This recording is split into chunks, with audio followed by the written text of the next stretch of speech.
Bom dia, pré-universitário do QG. Vamos dando continuidade ao nosso curso de eletromagnetismo. Na primeira parte, nós falamos dos ímãs, ou seja, materiais que têm a propriedade de atrair pedaços de ferro ou, para ser mais específico, materiais ferromagnéticos. Agora, será que são só os ímãs que manifestam a propriedade magnética? Não. Nós vimos também que a Terra funciona como um gigantesco ímã. Então, o campo magnético da Terra é capaz de interagir com o campo magnético de uma bússola. Já que a agulha da bússola é imantada, ela se orienta aproximadamente na direção norte-sul geográfico da Terra. Agora, o que é que eu quero observar hoje?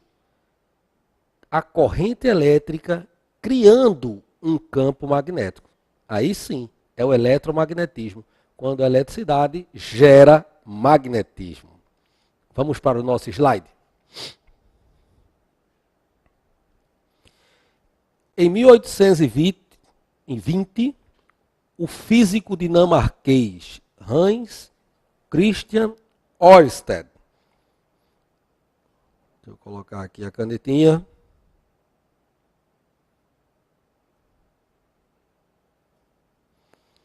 Hans Christian Ørsted. Durante um experimento de aquecimento de um fio, quando percorrido por corrente elétrica, percebeu que a agulha de uma bússola próxima ao fio sofrera deflexão. E que tal acontecia só quando havia corrente elétrica no fio. Esse fenômeno de produção de campo devido à existência de corrente elétrica ficou conhecido como efeito Ørsted. Então não esquece, agora a gente sabe que uma corrente elétrica é capaz de produzir também um campo magnético. Ok? A eletricidade gerando magnetismo. Observe o experimento. Com a chave aberta, não há corrente. A bússola está paralela ao fio. O que é que ele quer dizer? A agulha da bússola, mais especificamente, apontando para o norte-sul geográfico. Então está aqui, ó, a agulha da bússola, tá vendo? Paralela ao fio. Agora, quando a chave é fechada, olha aqui a chave fechada, diferente aqui a chave aberta. Quando a chave é fechada, estabelece-se no fio uma corrente elétrica. Essa corrente elétrica cria um campo magnético que desvia a agulha da bússola. Então, com a chave fechada, a corrente e a bússola não está mais paralela ao fio. Isso quer dizer que a corrente foi capaz de produzir um campo magnético. Campo devido a um condutor retilíneo percorrido por corrente elétrica. Não esqueça que é um condutor retilíneo. Um fio reto. Além de ser retilíneo, ele tem que estar percorrido por corrente elétrica. Se o campo elétrico, ou melhor, o campo magnético é um vetor, todo vetor tem módulo, direção e sentido. Qual é a direção do vetor campo? Perpendicular ao plano determinado pelo ponto e pelo condutor. Sentido, dado pela regra da mão direita. Módulo ou intensidade. Então, observe. O módulo do campo, tá aqui, ó, vai ser igual. Olha aqui. Mi0 vezes I dividido por 2 πd. Quem é I? I é a intensidade da corrente elétrica. 2 é um número, π é um número. D. D é a distância do fio até o ponto onde você pretende determinar o campo magnético. μ0 é uma constante. Essa constante μ0 é igual a 4π vezes 10 a menos 7 Tesla vezes metro por ampere. Deixa eu trocar aqui a cor. Essa constante é chamada de permissividade magnética do meio. Essa permissividade magnética do meio é o μ. Eu coloco esse μ0 toda vez que o meio for o vácuo. É por isso que na maioria das vezes, observe, esse zero aqui você não vai colocar. Porque você pode dizer assim, Beraldo, toda vez é no vácuo? Não. Agora, é importante que você saiba que muitas vezes é no vácuo. Consequentemente, o valor 4π vezes 10 a menos 7 é o valor que mais aparece para o campo magnético. Repetindo, direção perpendicular ao plano determinado pelo ponto e pelo condutor. Ortogonal ao condutor, tangente às linhas de indução. Isso aqui é outra forma de você falar da direção do vetor. Sentido dado pela regra da mão direita, que nós vamos ver no próximo slide. Olha para mim. Então, veja só. Imagine que você tem um fio, que essa caneta seja o fio percorrido por corrente elétrica. A ponta da caneta seja o sentido da corrente, ok? Quando a gente fala da regra da mão direita, a gente vai pegar a mão direita e vai deixar desse jeito aqui. Esse dedo aqui, ó, o polegar, ele vai servir para apontar no sentido da corrente elétrica. Os outros dedos, eles vão representar o campo. Então, se você tem um fio e o dedo aqui, ó, o campo ele faz isso, ó. As linhas do campo, eles vão circundar o fio. Quando ele fala no plano, você tem o plano, o fio está aqui nesse plano, e aqui você vai ter circunferências representando as linhas do campo magnético. Qualquer ponto do plano, você pode determinar o vetor B, ok? Vamos para o slide.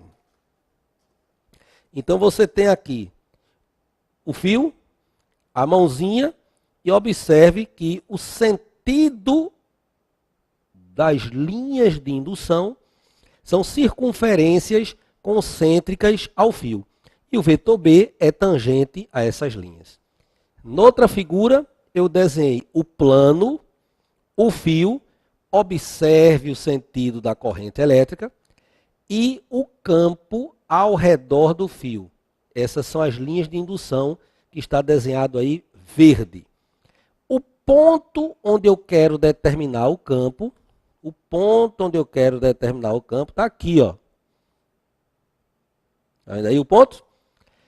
A distância do fio a esse ponto, essa distância é aquela distânciazinha que você está vendo lá na fórmula. E o vetor campo, ele é tangente às linhas de campo. Ele é perpendicular ao plano formado nessa distância aí. Observe que ele é ortogonal, olha para cá, ao condutor e tangente às linhas de indução. Ou perpendicular ao plano determinado pelo ponto e pelo condutor. Ok? Está aí a representação geométrica espacial. Outra coisa bem interessante é o seguinte, olha para mim. Quando você tiver um vetor, que ele vai estar no espaço, aí fica ruim para a gente representar ele de algumas formas. Presta atenção. Vamos fazer uma convenção. Pensando que o vetor é uma flecha, ou você está olhando para a ponta da flecha, ou você está olhando para o penacho da flecha. Tá certo? Quando você olha para a ponta da flecha, você vai representar com um pontinho. Quando você olha para o penacho, você vai representar com um xizinho. Então vamos lá para o slide. Então, ó, você olhando a flecha, olhando o penacho da flecha, então você vai observar um xizinho. Essa é a forma de representar. Então, quando eu quiser representar um campo magnético entrando no papel, eu faço isso. Ó. O que é que isso significa? Significa que nessa região existe um campo magnético entrando no papel. Na segunda figura, quando você olha a flecha de frente, a ponta da flecha, você vai representar um pontinho. Então, quando você estiver numa região e a representação for assim, ó, se a representação for essa, significa que o campo magnético está saindo do papel, apontando para você. Ok? Vamos para frente. Campo devido a uma espira circular percorrida por corrente elétrica. O que é uma espira circular? Olha para mim, nada mais é do que um fio. Um fio. Só que em vez de ser um fio reto, é um fio curvo. Você tem um fio em formato de circunferência. Ok? Vamos utilizar a regra da mão direita também. Vamos para o slide. No centro da espira circular, para você determinar o campo, aqui é a fórmula, ou seja, a intensidade. μ0 I sobre 2R. Observe que eu não botei μ0, mas eu vou lembrar vocês e vou repetir várias vezes. O valor de μ0 é 4π vezes 10 a menos 7 Tesla vezes metro por ampere. Isso aqui significa que ele está no vácuo. Deixa eu apagar aqui. No vácuo, o valor de μ0, o valor do μ é 4π vezes 10 a menos 7 Tesla vezes metro por ampere. Outra coisa interessante é a seguinte. Metro serve para distância. Por exemplo, o raio vai estar dado em metro. Ampere, você já lembra do amperímetro da nossa aula ao vivo? Mede intensidade de corrente. E esse Tesla no sistema internacional de unidades, a unidade de campo magnético é o Tesla. Tranquilo? Observe a figura. Aqui você tem um fio em formato de circunferência, por isso que é chamado espira circular, e o sentido da corrente. Está aí o vetor campo.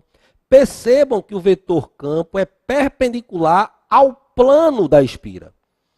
R é o raio da espira, direção perpendicular ao plano da espira e o sentido dado pela regra da mão direita. Aí eu pergunto a você, o que é que muda a regra da mão direita? Olha para mim, para o fio reto e para a espira circular. Presta atenção. Quando tiver um fio reto, o dedo reto representa a corrente e o dedo curvo vai representar o campo. Quando você tiver uma espira circular, aí muda. O dedo curvo representa a corrente e o dedo reto vai representar o campo, ok? Vamos ver isso mais para frente um pouquinho. Bom, aqui tem uma bobina chata. O que é uma bobina chata? São várias espiras circulares colocadas juntinhas, uma da outra. Está vendo aí no slide? Quando essas bobinas, quando essas espiras são colocadas juntinhas, uma da outra, eu tenho uma bobina chata. Para achar o campo da bobina chata, você vai pegar, ó, μ0 I sobre 2R, não é o campo da espira circular? E o que é uma bobina chata? São várias espiras circulares. Então, você vai multiplicar por N. O que é N, Beraldo? N é o número de espiras. Então, para achar o campo de uma bobina chata, você vai colocar N, μ, I sobre 2R. Tranquilo? Então, observe aí, N, μ0, I sobre 2R é o campo de uma bobina chata. Outra coisa interessante para você observar aqui é, quando a gente falou da espira circular, que serve também para a bobina chata, lembra isso aqui, ó. Você tem uma espira circular. Se a corrente elétrica tiver no sentido anti-horário, coloque a sua mãozinha aí, ó. Mãozinha, regra da mão direita, e você vai ter um campo magnético saindo do papel. Quando você tiver a sua espira circular e a corrente elétrica tiver no sentido horário, então, olha para mim, sentido anti-horário, o campo sai do papel. Sentido horário, o campo entra no papel. Então, volta aqui para o slide. O campo está entrando quando a corrente estiver no sentido horário e o campo está saindo quando a corrente estiver no sentido anti-horário. Toda vez que for sentido horário, você tem um polo sul, anti-horário, você tem um polo norte. Quando eu estudei para o vestibular, faz algum tempo, como foi que eu memorizei isso? Olha para cá, sentido horário. Sentido horário, não esquece isso, ó, sentido horário. Bota a setinha assim. Toda vez que for sentido horário, lembre polo sul. Sentido anti-horário, ó. Toda vez que você tiver um sentido anti-horário, lembre que você tem aí um polo norte. Finalmente, solenoide. O que é um solenoide? Solenoide, olha para mim, é um fio percorrido por corrente elétrica que tem um formato helicoidal. Veja no slide. Está vendo aí o formato helicoidal? Esse formato helicoidal nada mais é do que um solenoide. Olha para mim, está aqui, ó. Esse fio está enrolado em formato helicoidal. Ele tem várias espiras. Cada uma dessas espiras representa como se fosse uma bobinazinha daquela, ou melhor, uma espira circular daquela. Esse conjunto de espiras, dessa forma, forma-se um solenoide. Tá certo? Olha para o slide. O campo magnético criado pelo solenoide é μ0 N sobre L vezes a corrente. O que é que isso quer dizer? N é o número de espiras, L é o comprimento do solenoide, I é a intensidade de corrente. Isso é chamado densidade linear de espiras. Então, se eu coloco aqui, vamos supor que aqui eu tenho um comprimento de 15 centímetros. Quantas espiras eu tenho? 1, 2, 3, 4, 5, 6. Eu conto quantas espiras, eu vejo o número de espiras divido pelo comprimento para achar essa densidade linear de espiras. Multiplico pela permissividade, multiplico pela corrente, eu acho o campo. O campo, Beraldo, o campo, a intensidade do campo, aonde? Está aqui o solenoide, olha aqui onde é que fica a intensidade do campo. Ó. No interior do solenoide. Está vendo aí? A intensidade do campo é aqui, ó, no interior do solenoide. Olha para o slide. Então você observa que toda vez que você tem a corrente aqui, ó, você tem o polo norte e o polo sul, e ele vai funcionar como se fosse um ímã em forma de barra, ok? Vamos fazer no nosso próximo encontro aplicações falando do campo magnético. É fundamental que vocês tenham entendido a direção, o sentido e o módulo. Não se preocupe, é nas aplicações que a gente consolida o conhecimento. Até daqui a pouquinho.